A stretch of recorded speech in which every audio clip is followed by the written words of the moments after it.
Hello, ladies and gentlemen. Well, it's evening time here, and I'm up kind of late tonight.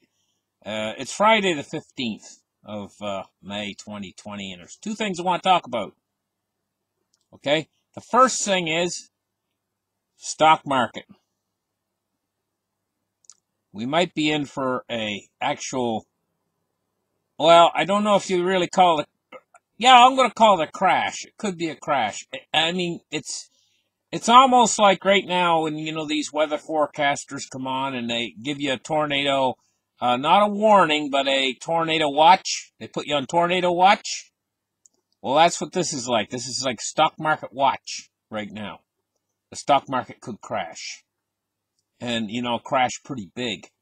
Now, we've been seeing something. We've been seeing gold, silver, and cryptocurrencies kind of following each other, a little bit.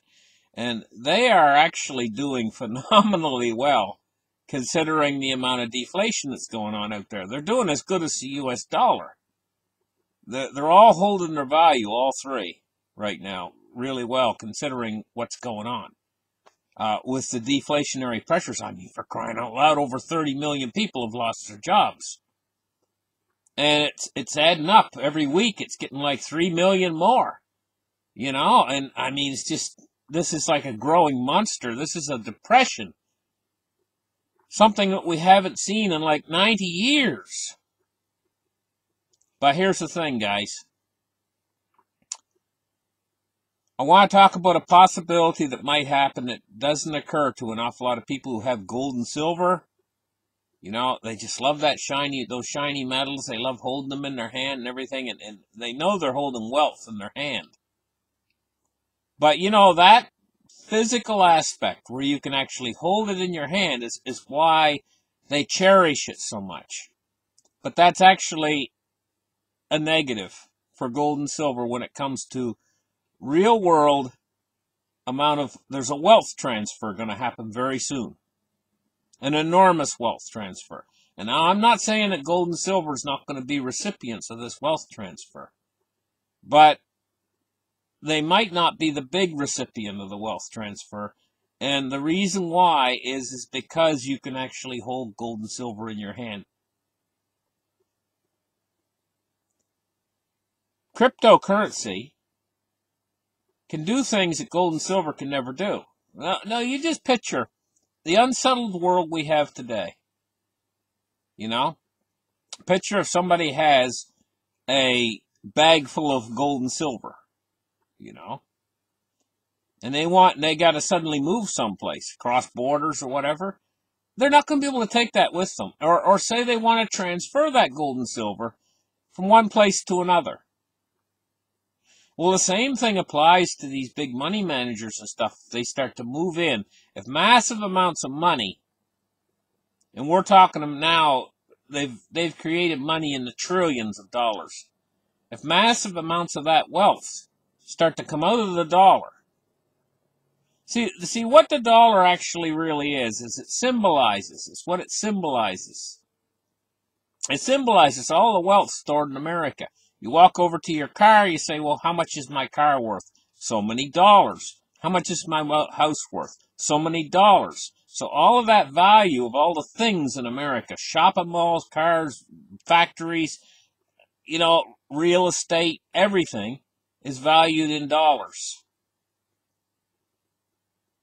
Okay? So the wealth is like stored in all of the things and what the people can do. It's like a promissory note of all these people, the work that they're going to do into the future. And now all that energy, all that financial energy of all the net worth of everything is stored in the dollar. Now what happens if the dollar suddenly starts to become worthless? Well, when the dollar's gets to a certain point where it's like $1 trillion for one roll of toilet paper. And don't laugh, that can happen, guys, because it darn near happened a few weeks ago. Anyway, when all of that, when the dollar's not worth $1 trillion for a roll of toilet paper, at that point, people are going to ditch the dollar. And what else is there? They're going to try to find something that's going up in value. So what they're going to do is they're going to desert the sinking ship, which is the dollar, and they're going to transfer their wealth over into something, anything, because the dollar is going to be hyperinflating. It's going to be losing value daily. They're going to want to get out of it. They're going to want to get into something that's going in the opposite direction. It's becoming worth more dollars every day. Anything that they can buy. This is called a crack-up boom or a hyperinflation. And this is where we're eventually headed. There's no way they can keep inflating the monetary supply the way they're doing without it eventually leading to the dollar being worthless.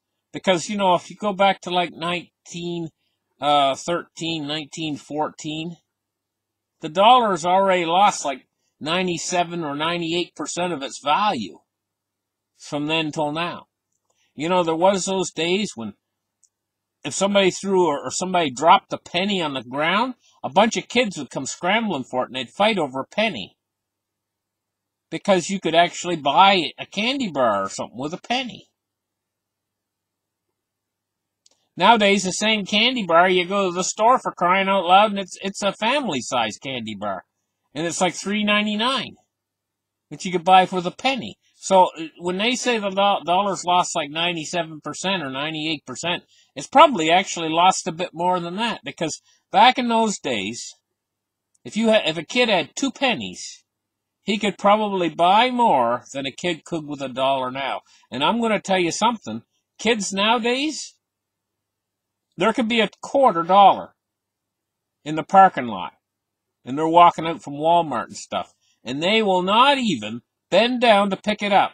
$0.25. They won't even bend down to pick it up.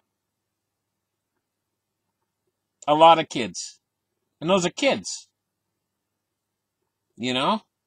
That's how the dollar's losing its value. It's only got that little bit left to go. And when that last little bit goes, it's going to go fast. When you're in the hyperinflation, that's what happens. And so all those people that got their money stored away in dollars at that point in time are going to want to get out and get on something that's going in the opposite direction, some sort of investment. Well, where are they going to go? Where are they going to buy that's not connected to the dollar? I mean, are they going to buy stocks and bonds, or that's all connected to the dollar? Are they going to buy mutual funds? Are they going to buy money market account, or all connected to the dollar? Everything's connected to the dollar. You know? There's very few avenues out if you want something that's liquid. I mean, okay, they can go out and buy farmland or go out and buy an old car, you know, or something, you know, there to invest their money, or art or something like that. They can buy stuff like that, but that's not liquid. That's not what's called a liquid asset. A liquid asset is something that you can liquidate very quickly, and it's pure money. It's like money, pure money. And very few things fit that bill other than the dollar. So you got the dollar, which is a liquid asset. You can spend it anywhere. It's very liquid. Right?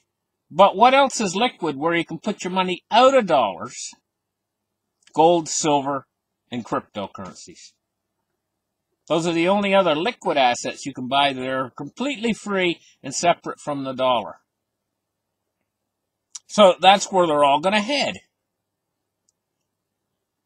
So here's the thing about this. If they don't want to buy an ETF, and believe me, these ETFs for gold and silver, SLV, GLD, whatever, you know, you've heard of all that, the ETFs for gold and silver. If they don't want to buy an ETF for gold and silver, because those, again, are back in the dollar again, because those are going to be settled in dollars. You're not going to get the physical metal for those ETFs when this boom comes down. In fact, even now, I don't think they can. But when the boom comes down, for sure, there's no way it's going to be. Those are only going to be settled in dollars. So there you're stuck. So if you're going to buy the real precious metal, even now you're going to pay a premium. Watching premiums are going to go through the roof for it. But that's along with, I don't even think, I'll tell you, when it really starts to move up, I don't think the spot price is going to be able to catch the premium price. It's always going to be ahead of the spot price, I think. Maybe it will, but it's going to be an awful high spot price to catch the premium when this thing goes, when she blows. Okay? But here's the thing. So they're going to want the actual physical metals is what they're going to want. They're not going to want the exchange-traded funds because that's back in dollars again. So they come after the real physical metal. And maybe they can't obtain it. So these big money managers, money funds, and everything else, when they start to all pool in and go after the physical metals, and it's gone, it's not available anymore, they're going to be desperate to get out of the dollar because it's going to be going down daily. And they got all this dollars. You have no idea the amount of money that's been created and funneled into Wall Street and these big banks and brokerage houses and everything else. The amount of money that's been funneled into them. Well, they just shovel. They're like pigs at the trough. They just shoveled $2 trillion to them just in the last few days. And the Fed's got the repo market going wide open, pumping this money out there, and it's only going to get worse, guys. So probably when what I'm talking about comes, it's going to be much worse than it is now. Even more amounts, trillions and trillions of dollars. All going to try to get out of dollars when the dollar starts to sink. And it's all going to happen at once. They're all going to race for that exit door at the same time. And they're not going to be able to get through it. There's going to be such a plug of them trying to get out of these dollars and into something. And there's very few avenues out. So they're going to buy all the physical. It's going to disappear. Like overnight, pow, gone. It's going to go so fast. It's going to be like, and we're almost there, guys. I think we're almost there. We got a little lump of deflation to go through. Where this market crash I'm talking about earlier. A little lump of deflation to go through from that. And then I think it's going to be like dropping a bowling ball onto a trampoline. It's going to, right now, the bowling ball's falling, but once it hits that trampoline, it's going boing. You know? And that's what's going to happen to your precious metals. They're all going to disappear. So you got all these money managers and everybody else got tons and tons of money at their disposal and not going to be able to buy any gold and silver, real physical. Or even if they do, they get so much money. Can you imagine one of these fund managers putting $100 billion in an order for $100 billion worth of physical? It won't be able to fill it. They won't be able to even allocate it. How can they even allocate it? With a dump truck? 100 dump trucks? You know, it just doesn't make sense. So then they're sitting on that pool of money and they say, well, where else can we go? Cryptocurrencies. Oh, that was easy. All I did was push my mouse button. Just bought whatever, how much, enormous amount of money. All of a sudden you see that coin he bought go boing to the heavens. Almost instantaneously. You know? He might, I mean, if they're cheap like they are now, these guys could probably buy like Baby Litecoin, for instance. They might be able to buy a third of the Litecoin in one click of a mouse. A third of the Litecoin in existence.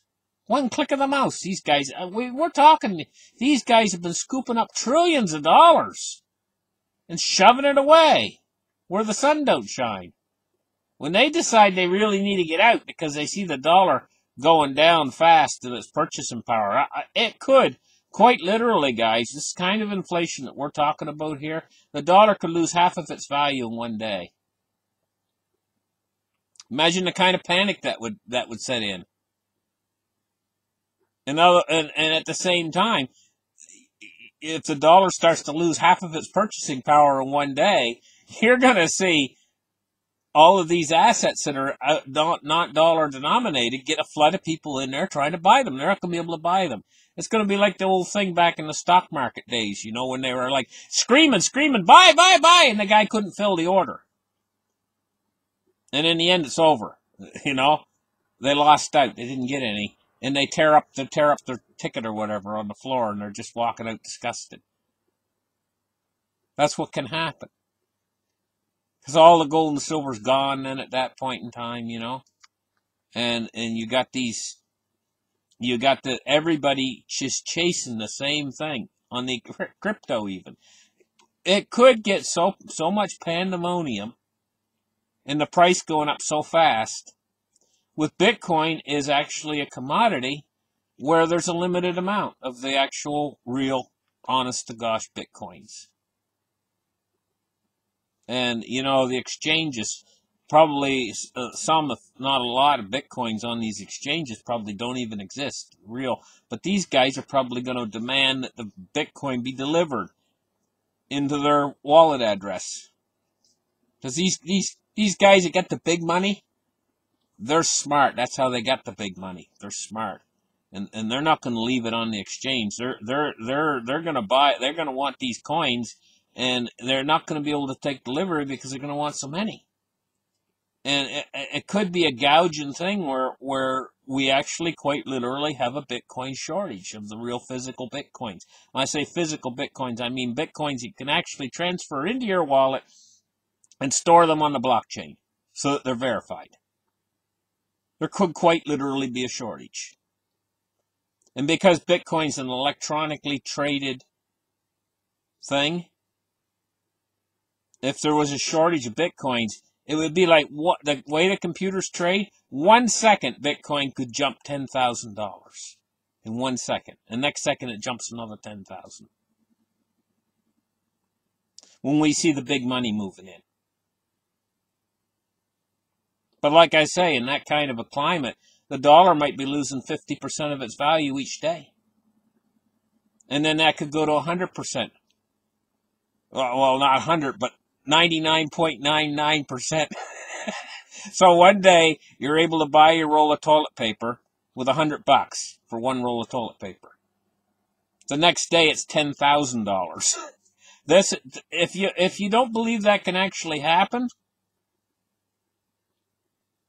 in Weimar, Germany, back during the hyperinflation, now I got this story. I'm going to credit it to John Williams over at Shadow Stacks, because I think I heard the story off of him. Anyway, he said that in Germany during the Weimar hyperinflation, there was a guy who bought a bottle of expensive French wine, really expensive French wine, that night. He drank the wine bottle and drank it down, you know. He paid a price for it, whatever he paid in Deutschmarks or whatever, you know, the German currency.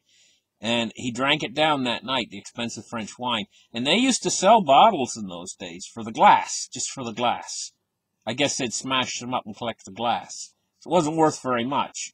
So it would be kind of like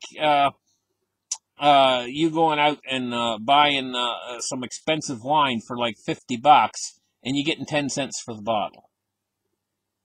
Okay? So he bought the wine the night before. It's like $50 wine.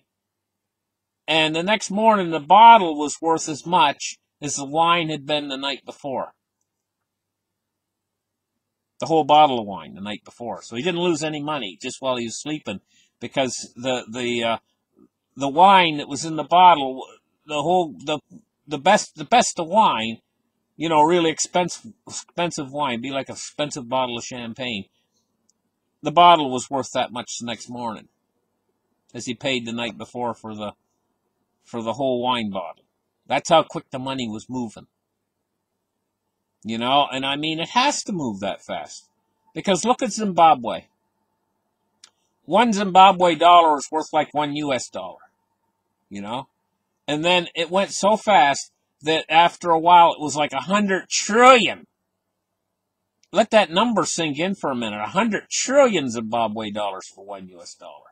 It went that bad. It just went that fast off the charts, you know. Once it goes, it can go off the charts. Once it goes off the wheels, and everybody's trying to get rid of it. Everybody's trying to spend their money as fast as they can get it. The velocity of money goes through the roof. That's when they're really going to be wanting to get out of it. And, you know, I mean, the US dollar being the world reserve currency doing that? Of course, all the other currencies are pegged to the US dollar. They're all worthless already. All they are now is toilet paper. All of them.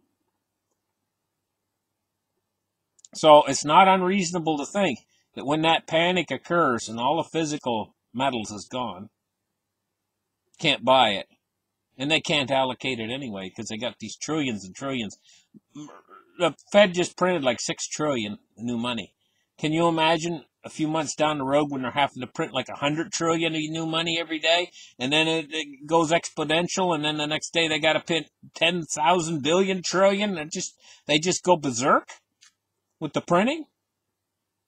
Everybody's going to want to get out of it. Physical's all gone. Boom. Into cryptos. Just a complete transfer over. It could happen, guys. It really, really could. And then everything, all the things would be valued in Bitcoin rather than in dollars. What's your house worth? So much Bitcoin. What's your car worth? So much Bitcoin. It could quite literally happen. The the setup is in place for it to happen. And it's pushing in that direction.